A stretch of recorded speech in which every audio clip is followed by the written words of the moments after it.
Leader TV जे programme रूबरू में आवां जो मेज़बान डॉक्टर अयूब शेख ऐं मूंसां गॾु आहिनि सखर IBA यूनिवर्सिटी जो vice chancellor doctor Asif Ahmed Sheikh साहब।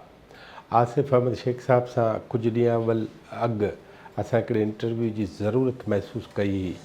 तॾहिं असांजी ज़रूरत इहा हुई त 38,609 शागिर्द उन्हनि जी मेडिकल जे दाख़िलाउनि जी टेस्ट थियणी हुई, जेका कुझु हंधनि ते नाकाम थियण खां पोइ वरी हुकूमत तोड़े हाई कोर्ट हिन ते ड्यूटी रखी ऐं हिन इदारे पारां ख़ैर सां टियों ॾींहुं कल्ह शाम जो इहा ड्यूटी जेका आहे उहा पूरी थी ऐं MD केट में जेको बि हाल वालो उहो सॼे जो सॼो असांजे साम्हूं आयो।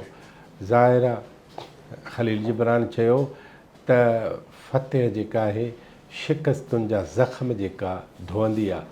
सो हिननि वटि शिकस्त नाले का शइ हुई कान, पर ही पहिरीं वटी खीर भरी ॿी बि ॾींदो अलाह वांगुरु। हाणे ही फ़ातेह आहिनि ऐं हिन जी सॼी टीम सॼी सखर IBA उन्हनि MD केट टेस्ट में जंहिं नमूने पाण खे सुरखरू कयो आहे, फ़तेहमंद कयो आहे, असां हिकिड़ी नंढड़ी ॻाल्हि ॿोल उन सां कयूं था।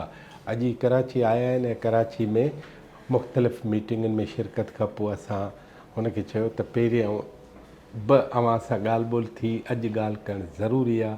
आसिफ़ साहब अस्सलाम वालेकुम। जी वालेकुम सलाम। वॾी महिरबानी। आउं कंहिं बि तमीज़ में वञण खां सवाइ हिकिड़ी ॻाल्हि रुॻो पुछां थो। अव्हां खे सिंध हुकूमत हेल्थ डिपार्टमेंट पोइ वरी उन्हनि खे वरी सिंध हाई कोर्ट चयो त ही MD केट जी टेस्ट करायो।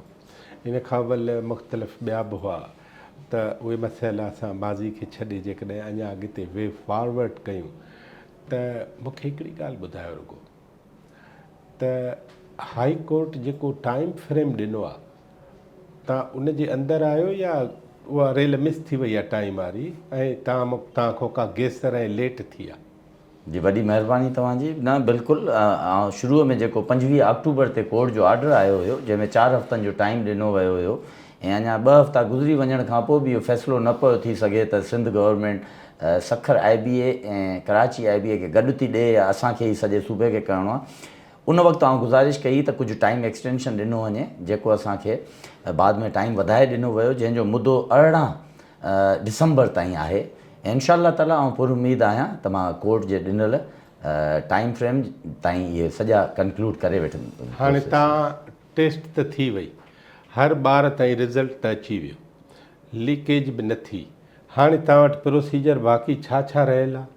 ॾिसो, अञा ताईं रिज़ल्ट ॿारनि खे जेका कार्बन कॉपी ॾिनी वई आहे, उन कार्बन कॉपी सां ॿार असांजी ॾिनल जेके कल्ह राति असां अपलोड कयूं आहिनि आंसर कीज़, उन सां टैली करे वठंदा।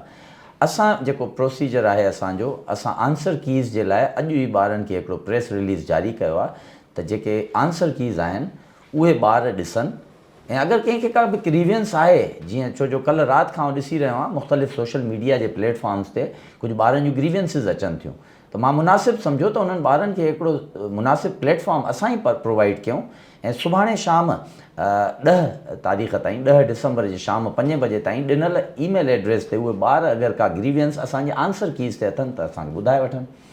उनखां पोइ मां 11 तारीख़ जी सुबुह जो हिकिड़ी ग्रीवियंस कमेटी जी मीटिंग कॉल करे छॾी आहे। असां उन्हनि ॾिनल ग्रीवियंसिस ते जेके हर MCQs में ॿारनि खे लॻे थो त शायदि उहे सही आहिनि ऐं आंसर की ग़लति आहे, असां उनखे एक्सपर्ट्स खां वरी इवेल्युएट कराए वठंदासीं ऐं 11 तारीख़ जी शाम ताईं या राति ताईं असां पंहिंजो फाइनल वर्जन ॾेई छॾींदासीं पंहिंजी वेबसाइट ते। ऐं उनखां पोइ असांजो कमु हलंदो प्रोविजनल रिज़ल्ट जे दॻॾां। 3 या 4 ॾींहं लॻंदा, मां प्रोविजनल रिज़ल्ट ॾेई छॾींदुसि इंशाअल्लाह 14 या 15 तारीख़ ताईं।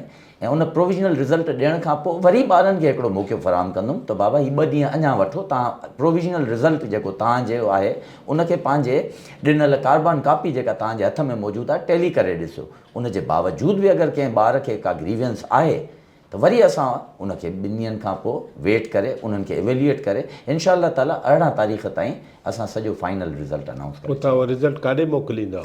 असां उहो रिज़ल्ट सिंध गवर्नमेंट जे हेल्थ डिपार्टमेंट खे मोकिलींदासीं, छो जो सीबा टेस्टिंग सर्विस जो कमु रिटन टेस्ट जो इम्तिहान वठणु आहे ऐं रिटन टेस्ट जो इम्तिहान उन्हनि ॿारनि जो डिस्ट्रिक्ट वाइज़ मेरिट सां रिज़ल्ट ठाहे असां उहो उमाणे छॾींदासीं सिंध गवर्नमेंट जे हेल्थ डिपार्टमेंट।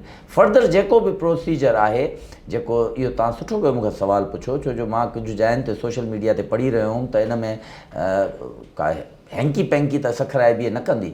बाबा असांजो कमु ई न आहे इहो, असांजो कमु आहे रिटन टेस्ट जो रिज़ल्ट ठाहे डिस्ट्रिक्ट वाइज़ हेल्थ डिपार्टमेंट खे ॾियणु, उहो हेल्थ डिपार्टमेंट कीअं थी करे उहो वरी उन्हनि जो कमु आहे। अच्छा, हाणे इहो रिज़ल्ट बि अची वियो, हाणे हर हिक खे ज़िले वाइज़ सीट्स एलोकेशन थी वेंदी ऐं डॉक्टरी हू पढ़ंदा, ख़ैर सां डॉक्टर थींदा। मूंखे हिकिड़ी ॻाल्हि त ॿुधायो, इहो तव्हां सोमनाथ जो मंदरु फ़तेह कयो आहे या आम ॻाल्हि आहे इहा? ही का जंग हुई, को मैदान हुयो जिते मां दुश्मननि सां जहिड़ो पियो कयां, आई डोंट नो। हिकिड़ो ॿियो बि इहो ई साॻिए तरह जो सुवालु थियो जंहिंमें मूंखे इहो रिफ्लेक्टेंस आयो त ॼण त मां का अजूबी शइ करे छॾी आहे। I am a wise chancellor, a government servant, ऐं मूंखे हिकिड़ो कमु ॾिनो वियो त टेस्टिंग सर्विस मां ही टेस्ट कराए ॾियो। 38,000 39,000 ॿारनि जी टेस्ट कराए ॾियणु, ही त हर यूनिवर्सिटी नॉर्मल वे में कराए रही आहे। मां IBA जी बि एंट्री टेस्ट कराईंदो आहियां। उनखां पहिरियों NED यूनिवर्सिटी सां वाबस्ता हुयुसि, उते बि हर साल टेस्टियूं थींदियूं आहिनि। न का रड़ न को गोड़, चुपड़ी करे टेस्ट थींदी आहे, रिज़ल्ट ईंदो आहे, अलाह अलाह ख़ैर सलाह, ॻाल्हि ख़तमु। हाणे हिन दफ़े त मां ठीकु आहे, मुंहिंजे सिंध जा अवाम ऐं उन्हनि सां जेतिरो प्यारु कयां थो, हू बि मूंखे पंहिंजो प्यार जो इज़हार कनि था, पर मां का अनोखी शइ कई त न आहे। It was just a routine test. Test आई, उनजो क्वेश्चन्स ठाहियासीं, वियासीं वेन्यूज़ ते, ॿारनि खे विहारियोसीं, चकासियोसीं, उनखां पोइ टेस्ट करे हाणे रिज़ल्ट ठाहे ॾेई छॾींदासीं। एक्चुअली प्रॉब्लम मूंखे जेको नज़र थो अचे, इहो पोयनि कुझु सालनि खां हिन शइ खे जेको चवंदा आहिनि न, राई का पहाड़ बना दिया गया। भई जेकॾहिं कमु 1+1 त उहो 2 करिणो आहे, सिधे नमूने करे जान छॾायो। ॿारनि जो तालीमी कैलेंडर डिस्टर्ब छो थो थिए? इहो क्वेश्चनेबल थी छो टेस्ट? जेकॾहिं हर माण्हू पंहिंजो कमु दयानतदारीअ सां कंदो रहे त हीअ बि हिकिड़ी आम नॉर्मल टेस्ट आहे। मुंहिंजी ख़्वाहिश आहे त इहा 2-4 साल ईअं ई, अगरि जीअं हिन साल असां कयोसीं, मथे साल जेको बि करे, या अगरि असांखे ज़िमेदारी ॾींदी, असांजो अखियूं थधियूं असां ई करे ॾींदासीं, पर इहा 2-3 साल मेरिट ते हलंदी त हीअ बि हिकु नॉर्मल टेस्ट थी वेंदी, ईअं ई जीअं असांजे तमामु यूनिवर्सिटियुनि जूं बाक़ी टेस्टियूं आहिनि नॉर्मल। हवा के प्रेशर के धमकियूं के सिफ़ारिशूं, उन्हनि जो को नमूनो ॿुधाईंदव? सिफ़ारिश कहिड़ी आई, प्रेशर कहिड़ो आयो? अगरि तव्हां मुंहिंजे जुमिले ते यकीन कयो त न मूंखे कंहिं बि कुंड मां का सिफ़ारिश आई, न को प्रेशर आयो। ॾिसो, हिकिड़ी ॻाल्हि आहे, असां जीअरा इंसान पाण खे हरूभरू तवंगर सम्झणु शुरू थी वेंदा आहियूं। तव्हांखे बि ख़बर आहे, मूंखे बि ख़बर आहे, जंहिं मुआशिरे में रहूं था, हिते चढ़ते सूरज खे पुॼारी आहे। आउं सरकारी मुलाज़िम आहियां, जीअं मुंहिंजी सुपर एन्यूएशन जी डेट ईंदी, ॿिए ॾींहं ते आउं उन कुर्सीअ ते वेहण जो हक़दार ई न आहियां। ऐं हीउ हिकिड़ो जंहिं मुआशिरो तब्दील थी चुको आहे, उन रिटायरमेंट जे ॿिए ॾींहं ते को पुछंदो बि कोन। इन करे मुनासिबु ॻाल्हि इहा आहे त हक़ ऐं इंसाफ़ सां पंहिंजी नौकिरी कजे। प्रेशर जेकॾहिं मूं ताईं कॾहिं फ्यूचर में हिन वक़्त ताईं कोन आयो आहे, ऐं जेकॾहिं कंहिं बि कॉर्नर खां प्रेशर आयो, आउं प्रिफर कंदुमि त मां इहा कुर्सी इज़त सां छॾे वापसि पंहिंजे पेरेंट डिपार्टमेंट वञी एज़ अ प्रोफेसर वञी उते नौकिरी शुरू करे ॾियां। That's it.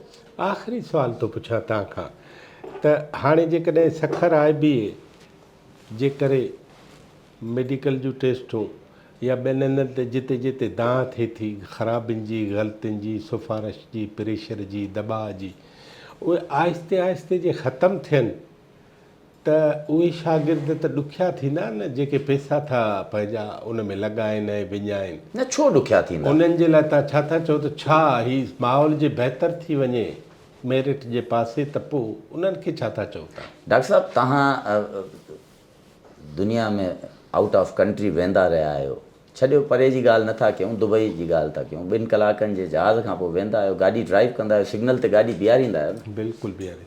हिते पाकिस्तान में राति जो 2 बजे सिग्नल ते खोड़ माण्हू गाॾी कोन बीहारींदा आहिनि, पर जॾहिं उहो माहौल जेको आहे दुबई में पुॼी वेंदा आहिनि त पोइ राति जो 2 बजे बि बीहारींदा। जेकॾहिं असांजो इहो प्रैक्टिस नॉर्मल थी वेंदी, मेरिटोरियस, त हर को ॿार उहो जेको अॼु आसिरे उमेद ते कि 10 लख ॾींदुमि, 5 लख ॾींदुमि ऐं 15 लख ॾींदुमि जे चकर में उहो आसिरो ॾाढी किनी शइ हूंदी आहे, उन आसिरे ते पढ़णु छॾे थो ॾिए। पर जॾहिं हिकु ॿारु 1 ऐं 2 साल ॾिसंदा, मां त चवां थो शायदि हिन साल खां ई उहो ॿारु पढ़णु हुननि ॾिसी छॾियो त सखर आहे बि हाणे हिन दफ़े हिकिड़ी तमामु मोतबर टेस्ट कराई आहे ऐं डेफिनेटली जेको पोयनि सालनि खां इहे टेस्टियूं सही न पियूं थियनि, उहो त ॿारु मुंहिंजे ख़्याल में अॼु सुबुह खां पढ़ाई शुरू करे चुको हूंदो।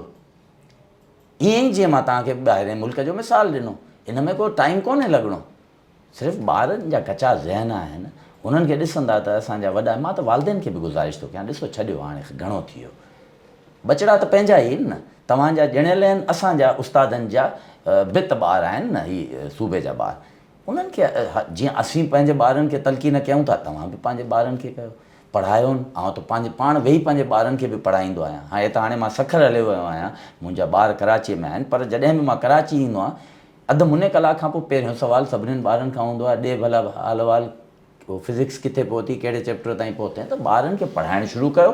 ऐं उहे ॿार एतिरा ज़हीन आहिनि, हिन सदीअ जा ॿार, हुननि खे सही दॻु ॾेखारियो, इहो वालदेन जो फ़र्ज़ु आहे।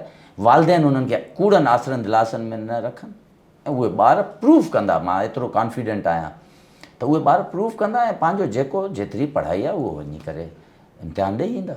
डॉक्टर साहब वॾी महिरबानी, अव्हांखे तकलीफ़ ॾिनी असां, पर ही ज़रूरी ॻाल्हि बि हुई।